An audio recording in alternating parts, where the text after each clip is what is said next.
अस्सलाम वालेकुम स्टूडेंट्स, मैं हूं मोहम्मद वसीम और आज हम सॉल्व करेंगे exercise chart question chapter 14 class 12 new syllabus Punjab board physics.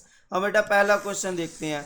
Define simple harmonic motion and right it's equation. Definition को देख लेते हैं। Simple harmonic motion is a type of periodic motion where the acceleration a of oscillating body is directly proportional to the displacement x from mean position and always directed towards mean position। तो हम कह देंगे कि ऐसी motion जिसमें acceleration of oscillating body वो directly proportional हो जाए डिस्प्लेसमेंट एक्स के और हमेशा डायरेक्टेड हो मीन पोजीशन की तरफ, तो उसे आप कहते हैं सिंपल हार्मोनिक मोशन।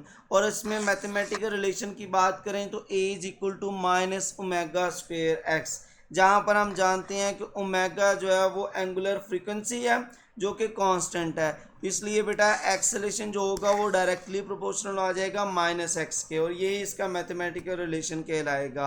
जिसमें आप कह लें ए जो है वो एक्सेलेरेशन है, x displacement from equilibrium position, omega angular frequency, जबकि जो नेगेटिव साइन है वो इंडिकेट करता है एक्सेलेरेशन हमेशा डायरेक्टेड होगा अपोजिट टू डिस्प्लेसमेंट या फिर कह लें टुवर्ड्स द इक्विलिब्रियम पोजीशन। और इसमें हम बेटा एग्जांपल की बात करें तो आप मैस स्प्रिंग सिस्टम कह सकते हैं ऑन अ फ्रिक्शनलेस सरफेस, या फिर simple pendulum swinging through smaller angle, ये एग्जांपल आ जाएगी सिंपल हार्मोनिक मोशन की। नेक्स्ट बेटा सेकंड क्वेश्चन देखते हैं हम। State the basic condition for frictionless system to execute simple harmonic motion. तो बेटा हम इसमें कंडीशन लिखनी है फ्रिक्शनलेस सिस्टम के लिए execution of simple harmonic motion. तो हम देख लेते हैं for any frictionless system to execute simple harmonic motion the following fundamental condition must be satisfied. First आ जाएगी restoring force. A restoring force must act on the system which is directly proportional to the displacement from the mean position, यानी कि F is equal to minus K X. तो restoring force का होना बहुत ज़रूरी है जो डिस्प्लेसमेंट एक्स ये कि डायरेक्टली प्रोपोर्शनल होगा और डायरेक्टेड होगा टुवर्ड्स मीन पोजीशन। नेक्स्ट आ जाएगा बेटा inertia. This system must possess mass या inertia so that it possess kinetic energy and overshoots the mean position, और जब वो मीन पोजीशन पर गुजरे तो आप कह लें कि इनर्शिया की वजह से आगे मूव कर जाए, वहाँ पर स्टे ना करे, तो इनर्शिया का होना बहुत ज़रूरी है। और लास्ट आ जाएगी frictionless environment. The system must be free of dissipative forces, जैसा कि आप कह लें फ्रिक्शन हो सकती है, एयर ड्रैग हो सकता है, डंपिंग हो सकती है, so that mechanical energy remain constant. तो बेटा एक फ्रिक्शनलेस सिंपल हार्मोनिक मोशन के लिए जो है ना वो आप कह लें कि फ्रिक्शन और एयर ड्रैग का एब्सेंट होना या डेसिपेटिव फोर्सेस का ना होना बहुत ज़रूरी है, ताकि मैकेनिकल एनर्जी जो टोटल मैकेनिकल एनर्जी है वो कांस्टेंट रहे। For example an ideal mass spring system oscillating back and forth on a frictionless horizontal smooth track, तो ये इसकी एग्जांपल आ जाएगी। नेक्स्ट बेटा आ जाएगा question number 3, differentiate between free and forced oscillations. तो बेटा इनका कंपैरिजन यहाँ पर शो किया गया। फर्स्ट आ जाएगा फीचर डेफिनेशन। अगर हम फ्री ओसिलेशन की बात करें, the oscillation of a system at its own natural frequency without any external periodic applied force, तो वो क्या कहलाती है? फ्री ओसिलेशन कहलाती हैं। यानी कि बेटा वो अपनी नेचुरल फ्रीक्वेंसी के साथ वाइब्रेट करे, कोई बाहर से एक्सटर्नल फोर्स अप्लाई ना की जाए। नेक्स्ट आ जाएगा फोर्स्ड ओसिलेशंस। इसमें हम कहेंगे oscillation produced when a system is driven by a continuous external periodic force. तो बेटा फोर्स ओसिलेशन में एक्सटर्नल फोर्स कंटिन्यूसली अप्लाई हो रही होती है, जबकि फ्री ओसिलेशन में कोई एक्सटर्नल फोर्स अप्लाई नहीं होती। तो नेक्स्ट आ जाएगा बेटा फीचर फ्रीक्वेंसी। जो फ्री ऑसिलेशन है वो वाइब्रेट करती हैं at its natural frequency F is equal to F naught, जबकि फोर्स्ड ऑसिलेशन की बात करें तो हम कहेंगे vibrate at frequency of external driving force, यानी कि F is equal to F driver. Next आ जाएगा बेटा इसमें feature energy and amplitude. Free oscillation की बात करें total energy and amplitude remain constant in an ideal frictionless system. तो आइडियल फ्रिक्शनलेस सिस्टम में बेटा टोटल एनर्जी और एम्पलीट्यूड कांस्टेंट रहने चाहिए, जबकि फोर्स्ड ऑसिलेशन की बात करें तो हम कहेंगे energy is continuously supplied to maintain amplitude against damping forces. तो बेटा इसमें एम्पलीट्यूड तो कांस्टेंट होगा लेकिन एनर्जी कंटिन्यूसली सप्लाई की जा रही होगी उस कांस्टेंट एम्पलीट्यूड को मेंटेन करने के लिए। नेक्स्ट आ जाएगा एग्जांपल, फ्री ऑसिलेशन की बात करें, simple pendulum swinging freely after a single initial nudge, यानी कि आप कह लें कि इनिशियली थोड़ा सा उसको डिस्प्लेस किया जाए और वो फ्रीली ऑसिलेट करना शुरू हो जाए तो वो फ्री ऑसिलेशन कहलाएंगी। और अगर बेटा फोर्स्ड ऑसिलेशन की बात करें तो हम कह लें a child on a swing being continuously pushed back and fourth at regular interval of time, यानी कि आप बच्चे को बार बार पुश करें और वो क्या कहलाएंगी, फोर्स्ड ऑसिलेशन कहलाएंगी। नेक्स्ट बेटा आ जाएगा why we can not construct an ideal simple pendulum, explain briefly. तो बेटा आइडियल सिंपल पेंडुलम क्यों नहीं बनाया जा सकता, उसकी रीज़न क्या है। N ideal simple pendulum consist of heavy point mass suspended by a weightless inextensible frictionless spring from a rigid spot. It is impossible to construct in reality due to the following practical limitations.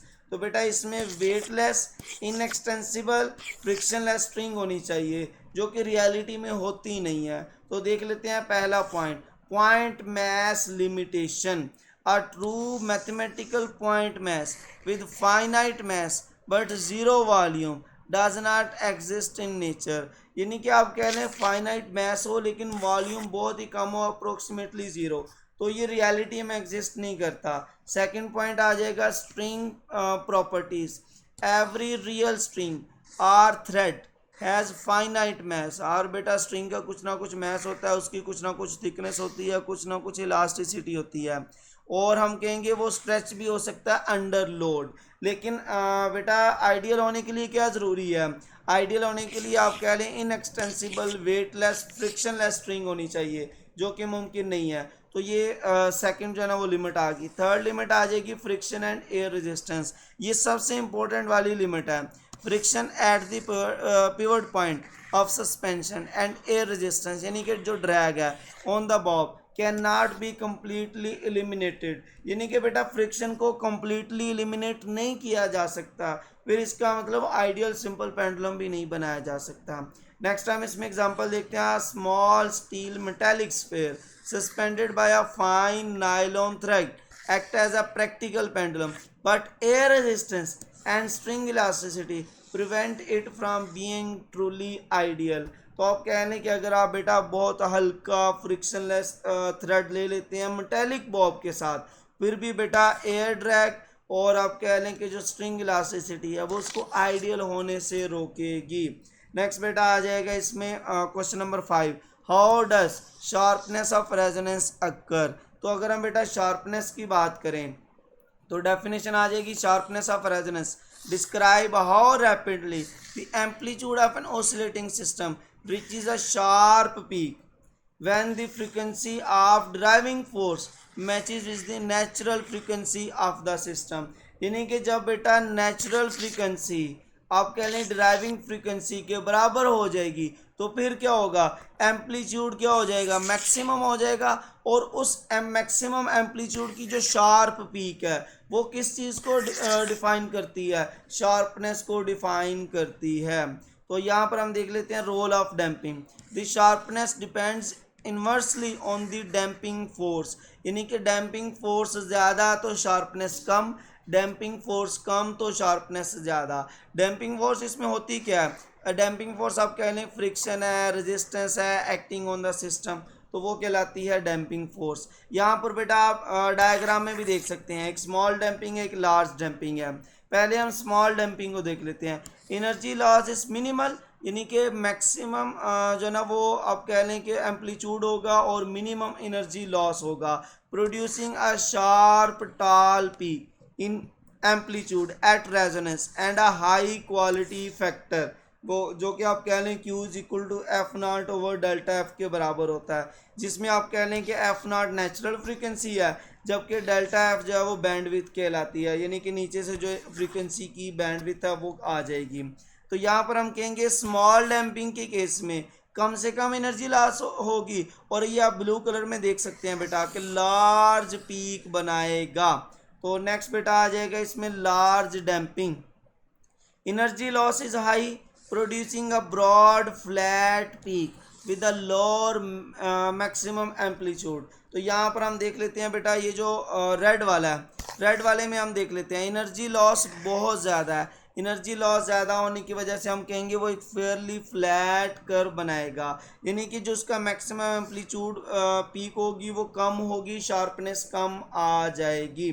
Next बेटा example देख लेते हैं हम।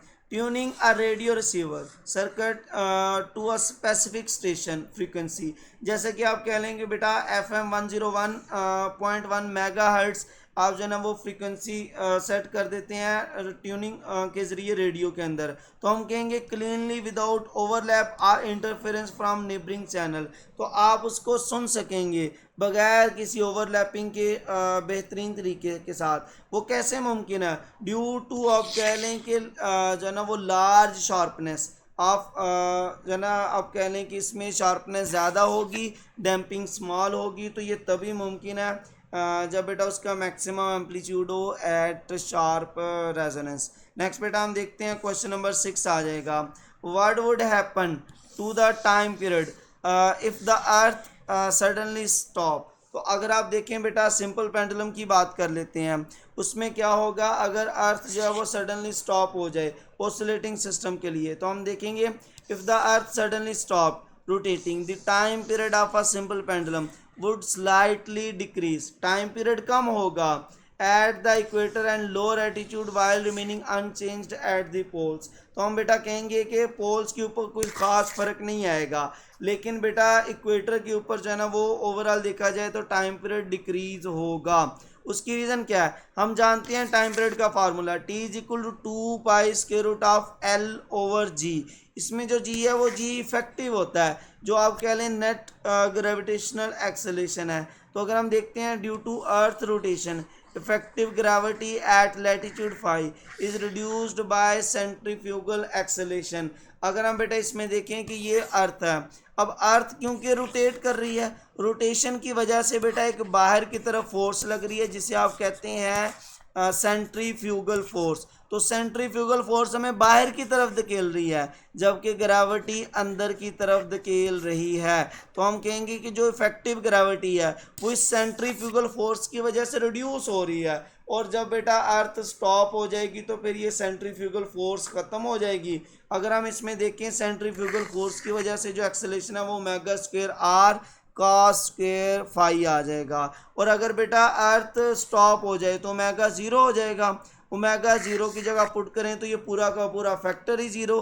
तो हम कहेंगे effective acceleration due to gravity वो increase होगा। जब वो एक्सेलेरेशन इंक्रीज़ होगा तो हम कहेंगे since time period is inversely proportional to square root of gravity.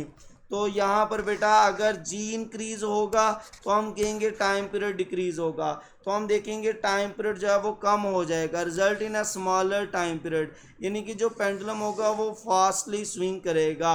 अगर बेटा लार्जर टाइम पीरियड होता है तो यहाँ पर हम देखते हैं कि लार्जर टाइम पीरियड इसका मतलब वो स्लोली मूव कर रहा है, लेकिन अगर टाइम पीरियड स्मॉल है तो वो बेटा जल्दी से मूव करेगा।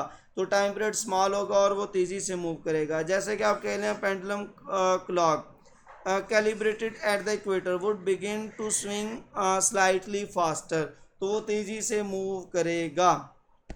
नेक्स्ट बेटा हम देखते हैं व्हाट इज़ रीस्टोरिंग फोर्स, और हमें बताना है what provides restoring force for simple harmonic oscillator in the following cases. कौन कौन से आ जाएंगे? सिंपल पेंडुलम आ जाएगा और स्विंग आ जाएगी। तो हम देखते हैं रीस्टोरिंग फोर्स डेफिनेशन।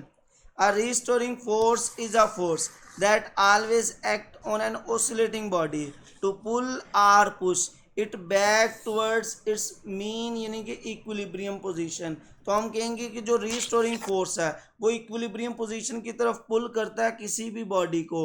अगर हम पहला केस देखते हैं सिंपल पेंडुलम, तो इसमें हम कहेंगे जो रीस्टोरिंग फोर्स होगी वो प्रोवाइड करेगा tangential component of the weight of pendulum, जो कि आप किसके बराबर होगा? F is equal to -mg sine of theta.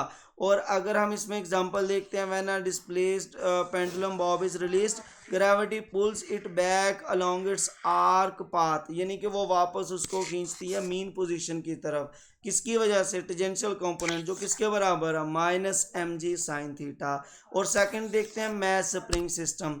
Mess spring system में कहेंगे the restoring force is provided by the elastic restoring force of the spring following Hooke's law. तो हम कहेंगे जो हुक्स लॉ कहता है F is equal to minus K X, तो यहाँ पे कहेंगे कि जो मैस स्प्रिंग सिस्टम है उसमें बेटा restoring force minus K x provide करेगी। और हम अगर इसको देखते हैं एग्जांपल के तौर पर, stretching or compressing of spring creates an internal elastic tension that pushes the mass back to rest। तो ये बेटा आ जाएगा restoring force। नेक्स्ट आ जाएगा बेटा इसमें लास्ट क्वेश्चन है, what role do shock absorber play in oscillation of vehicle in a bumping road, explain briefly.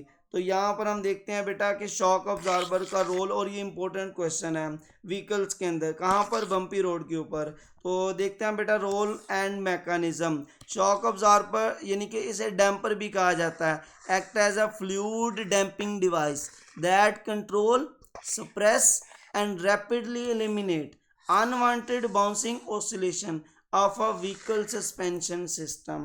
तो ये देख सकते हैं बेटा आप एक शॉक ऑब्जॉर्बर, इसमें एक स्प्रिंग होता है और इसमें एक फ्लूइड होता है जो क्या करता है बेटा? एलिमिनेट करता है अनवांटेड बाउंसिंग ऑसिलेशन को, किसमें? व्हीकल सस्पेंशन सिस्टम में।